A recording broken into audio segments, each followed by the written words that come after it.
Здравейте, приятели на математиката! Аз съм Сашка, вие сте с междучастие по математика на Национална образователна телевизия СЕТ. Здравейте, аз съм Божо, а днес ще се занимаваме с триъгълници, аглии и свойства. Божо, по-сериозно ако обичаш. Слушам, формулировката на днешната тема е правоъгълни триъгълници и някои техни по-специфични свойства. Но за загрявка първо ще решим задачата от домашно, която ти ще ни кажеш. Даден е успоредник ABCD. BB' и DD' са перпендикуляри, съответно от точките B и D към диагонала AC. AD' е равно на D'B' е равно на B'C. Да се докаже, че четириъгълникът BB'D' е успоредник и че две същоположни страни в BB'D' са равни на две същоположни страни в ABCD. Разглеждаме триъгълниците AD, D' и CB, B'. За тях имаме първо, естествено, че са правоъгълни. И второ, AD е равно на BC, тъй като ABCD е успоредник.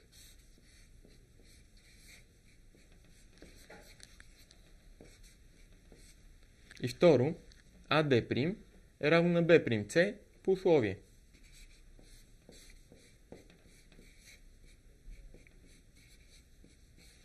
Следователно, от признака за еднаквост на правоъгълни триъгълници, триъгълник AD',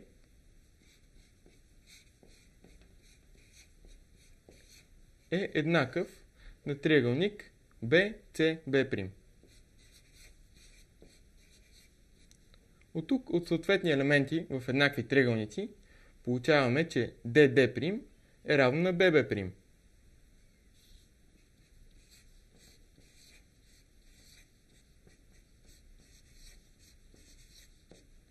Сега имаме, че BB' е равно на DD', освен това тези две отсечки са успоредни, тъй като са перпендикуляри към една и съща права AC.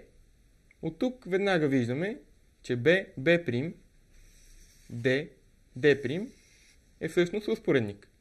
Остава да докажем, че една негова страна е равна на страна на ABCD. Нека разгледаме триъгълник AB'D. В него DD' е височина, но по условие AD' е равно на D'B', т.е. е и медиана. Следователно, този триъгълник е равнобедрен. И така получихме, че AD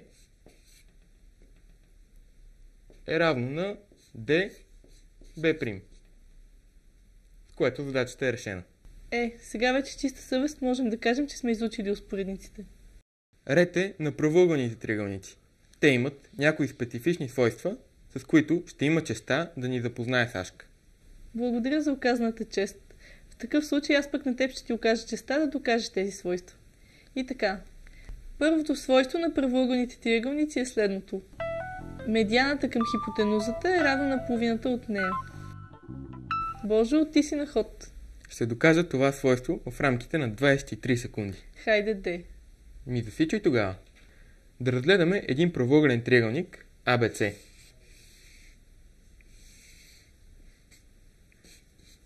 С прав ъгъл при върха C.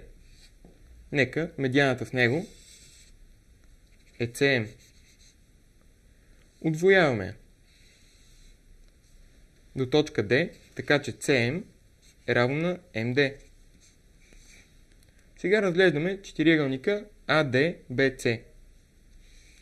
За него знаем, че диагоналите му, тъй като M е среда, взаимно се разполовяват. Следователно, той е успоредник. Но в него има и прав ъгъл. Следователно, той не е просто успоредник, а правоъгълник.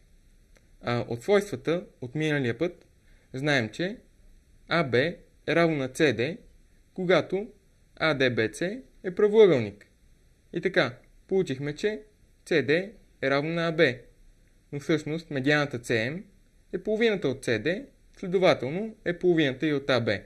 Тоест, медианата е половината от хипотенузата, което искахме да докажем. Нещо повече, ако им позволиш да те допълня, обратното на това, което каза, също е вярно. Тоест, в един триъгълник, ако медианата е равна на половината от страната, към която е спусната, то този триъгълник е правоъгълен и въпросната страна е хипотенуза в него. А пък, ако ти ми позволиш, ще направя дуплика на твоята реплика. Тук си имаме работа с необходимо и достатъчно условие. Ако си спомняш от миналия път, естествено. Има още едно свойство, което е характерно за всички правоъгълни триъгълници. Това е така наречената Питагорова теорема, която по принцип се учи в по-горните класове, но не вярвам, че ще ви затрудни, пък е доста полезна. Освен това, да си призная, много ми харесва начинът, по който я формулирал Бранислав Научич и просто не мога да се сдържа да не я кажа. И така, Боже, готов ли си? Винаги готов. На квадрат хипотенузата, той го знае и детето, Е равна на квадратите на двата катета. Или, казано по не толкова поетичен начин, ако имаме триъгълник ABC, естествено отново правоъгълен, то AC на квадрат плюс CB на квадрат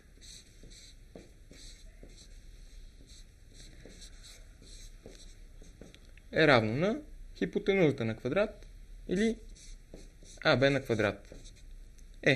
Това няма да го срещнете на класното по математика, но пък е полезно да го знаете. Сега преминаваме към едно друго свойство, което е валидно само за някои правоъгълни триъгълници или по-специално за тези, които имат остър ъгъл 30 градуса. И така свойството гласи: катет срещу ъгъл от 30 градуса е равен на половината от хипотенузата. Това е най-добре познатото и може би най-полезното свойство на правоъгълните триъгълници. Освен това, то също е необходимо и достатъчно условие. С други думи, в един правоъгълен триъгълник, ще помоля режисьора да покаже на екрана. Благодаря. В един правоъгълен триъгълник катет може да е равен на половината от хипотенузата, тогава и само тогава, когато ъгълът срещу този катет е равен на 30 градуса. И понеже всички неща в геометрията са свързани, сега ще използваме това свойство, за да докажем други две свойства на правоъгълните триъгълници. Първото от тях също се отнася за правоъгълни триъгълници с ъгъл 30 градуса и също е необходимо и достатъчно условие.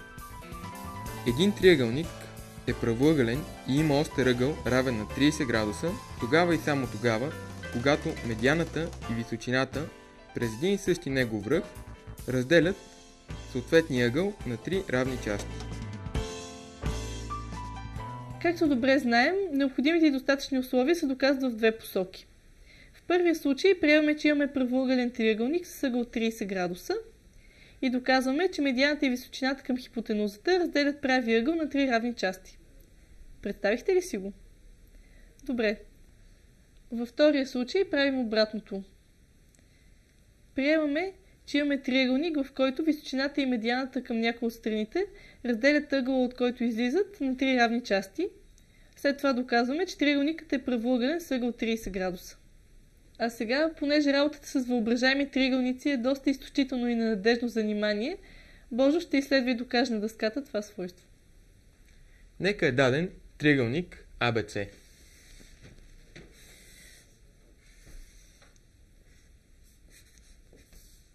В който ъгъл C е 90 градуса, а ъгъл CAB е 30 градуса.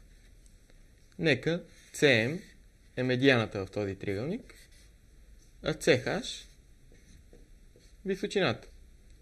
Тъй като ъгъл CAB е 30 градуса, то ъгъл CBA е 60. Сега нека първо да разгледаме триъгълник AMC. Както знаем, MC е половината от AB, но AM също е половината от AB, следователно AM е равно на MC е равно на MB. Но това ни интересува само за триъгълник AMC, защото така разбираме, че той всъщност е равнобедрен. Следователно ъгъл ACM също е 30 градуса. Сега разглеждаме триъгълник AHC.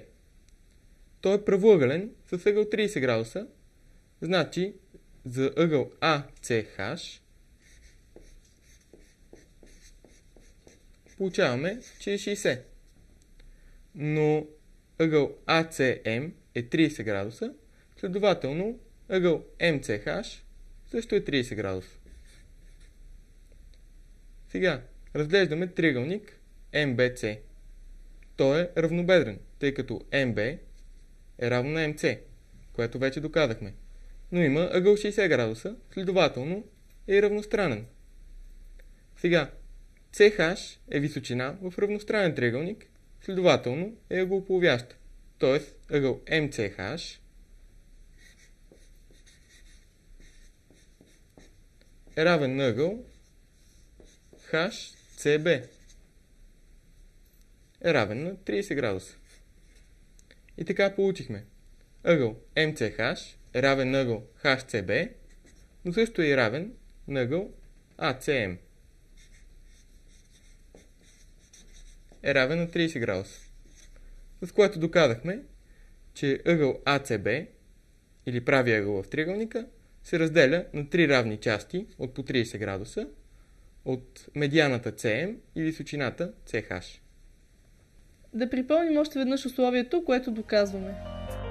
Един триъгълник е правоъгълен и има остър ъгъл равен на 30 градуса, тогава и само тогава, когато медианата и височината през един и същи връх на този триъгълник разделят съответния ъгъл на три равни части.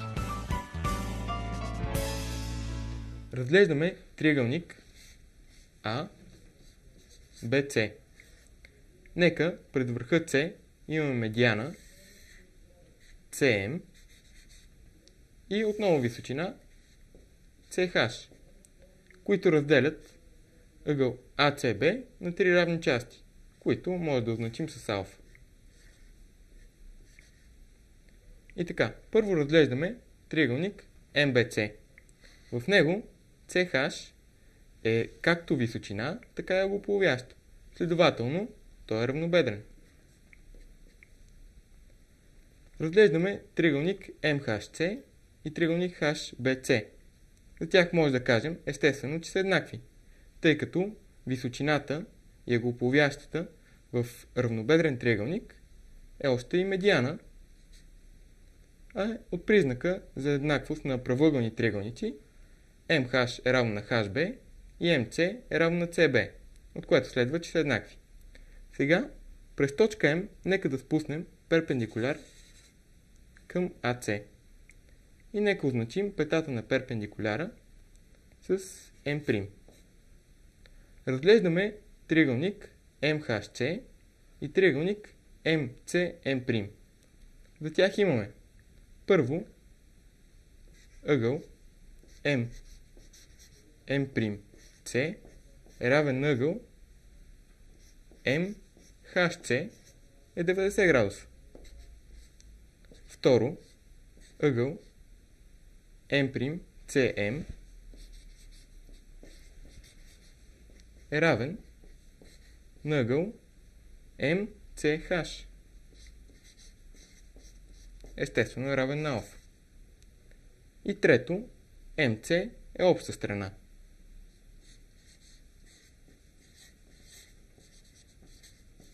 Следователно, двата триъгълника MHC и MCM' са еднакви по втори признак.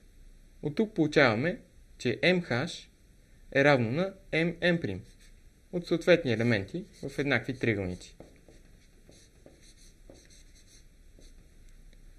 Сега разглеждаме триъгълник AMM'. За него знаем, че AM е половината от MB. Т.е. тя е равна на MB, но AM е половината от AB.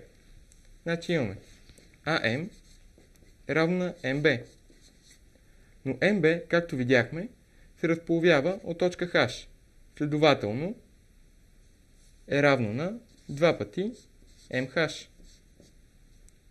И така, получихме, че AM е равно на 2 пъти MH, но MH знаем, че е равно на MM', откъдето AM е равно на 2 пъти MM'.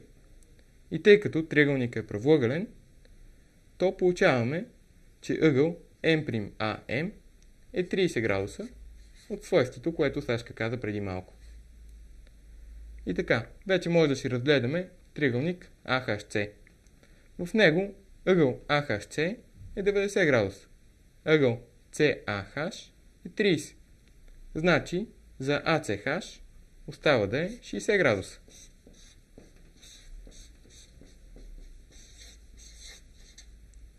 А алфа, като половината от ъгъл ACH, ще е равен на 30 градуса. тогава ъгъл АЦБ е равен на 3 пъти алфа или 90 градуса, което искахме да докажем. Триъгълник ABC е правоъгълен с прав ъгъл при върха С и ъгъл CAB е равен на 30 градуса. Божо разгледа и двата случая и с това показа, че свойството наистина е необходимо и достатъчно условие. Сега ще разгледаме едно последно свойство, което този път се отнася за правоъгълните триъгълници с ъгъл 15 градуса. Височината към хипотенузата в правоъгълен триъгълник с остър ъгъл 15 градуса е равна на 1/4 от нея. Ще докажем и това свойство с помощта на любимото ни вече свойство на правоъгълните триъгълници с ъгъл 30 градуса. Разглеждаме правоъгълния триъгълник ABC с ъгъл при върха С 90 градуса и при върха А 15 градуса. Нека C' е височината в него. Нека разгледаме медианата CM. Както знаем, CM е равно на AM е равно и на MB. От тук триъгълник AMC, както вече си знаем, е равнобедрен, следователно ъгъл ACM е 15 градуса. Но ъгъл CMB, като външен за този триъгълник, е равен на 15 плюс 15, 30 градуса. Сега разглеждаме триъгълник MC'C. Той е правоъгълен с ъгъл 30 градуса. Следователно, за MC' и за CC' имаме, че CC' е половината, 1/2 от MC. Но вече видяхме, че MC всъщност е 1/2 от AB. Или CC' равно на 1/4 от AB. Тоест, височината е 1/4 от хипотенузата. Остана да дадем и една задача за самоусъвършенстване. Даден е триъгълник ABC, в който ъгъл ACB е 90 градуса, ъгъл BAC е 30. От средата К на AB е издигнат перпендикуляр към правата AB, който пресича AC в точка P. Да се докаже, че AC е равно на 3 пъти КП. Благодарим ви, че бяхте с нашето междучасие по математика. Аз съм Сашка, чао до следващия път. Аз съм Божо, довиждане и от мен. Останете с програмата на телевизия 7.